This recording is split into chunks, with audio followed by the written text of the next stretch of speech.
Halo, balik lagi di channel aku, Fikri Nur Adani. Dan kali ini aku akan membahas beberapa software yang ternyata bisa dijalankan di MacBook Air M1. Jadi banyak banget dari kalian yang pasti akan bertanya ketika aku pindah ke MacBook, bisa nggak sih pakai Adobe Premiere Pro? Bang, bisa nggak sih pakai CorelDRAW? Bisa nggak sih pakai aplikasi ini, pakai aplikasi itu, pakai aplikasi itu? Dan jawabannya ternyata bisa jika software tersebut kompatibel di MacBook-nya. Jadi sama aja apakah kamu pakai Windows itu semuanya kompatibel? Kan enggak. Misalkan di Windows kamu pakai Final Cut Pro.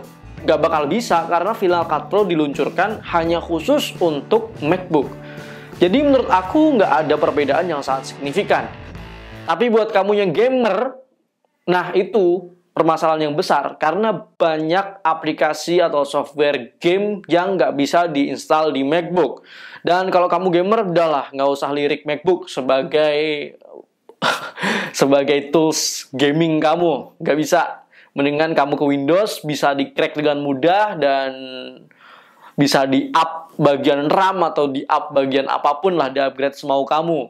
Nah, kalau pakai MacBook ini seperti kita dikompres sesuai dengan kebutuhan. Jadi, apa ya, kayak yaudah apa yang kamu butuhin aja yang ada di MacBook. Dan inilah software-software editing yang bisa dijalankan di MacBook Air M1.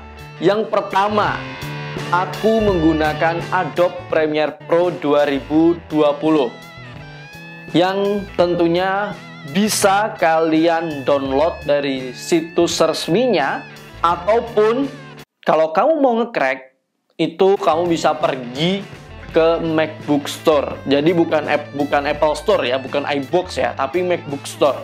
Biasanya satu software itu dikenakan harga 100.000 tapi sudah lifetime gitulah ya.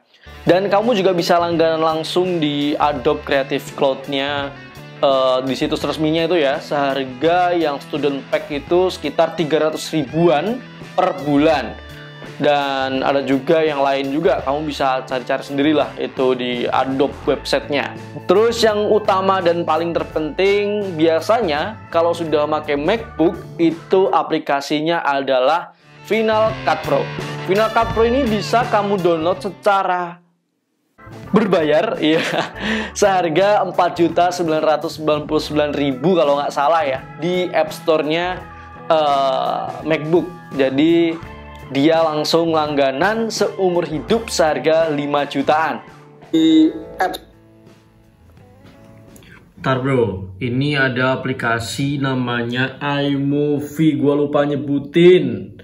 Dan ini gue pakai buat ngedit video yang kamu tonton sekarang. Ini adalah first time aku menggunakan iMovie, aplikasi gratis dari MacBook langsung. Nih, tuh, mantep bro. Di App Store secara mudah, kamu tinggal install dan tentunya daripada Adobe kualitasnya atau performanya itu lebih lancar karena sama-sama buatan Apple ya tentunya. Kalau Adobe kan pihak ketiga, tapi kalau misalkan Final Cut Pro ini adalah buatan Apple yang tentu saja dia akan bekerja lebih maksimal dan efektif, gitulah ya. Lalu untuk CorelDRAW itu juga bisa diinstal di MacBook Store juga, atau kamu bisa langganan. Tapi aku belum tahu ya, CorelDRAW ini kan aplikasi grafis ya. Kalau pakai vektor aku biasanya ke AI dan ke keluarga Adobe lah gue lah gitu pokoknya.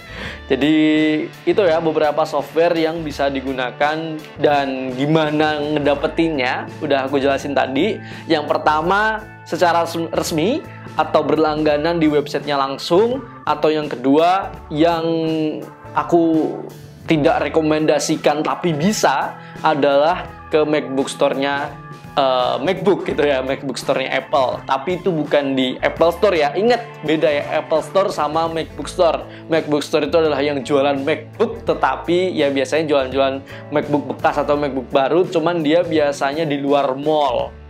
Oke, itu saja yang bisa aku sampaikan di video ini. Semoga membantu kamu dan sampai jumpa. Dadah.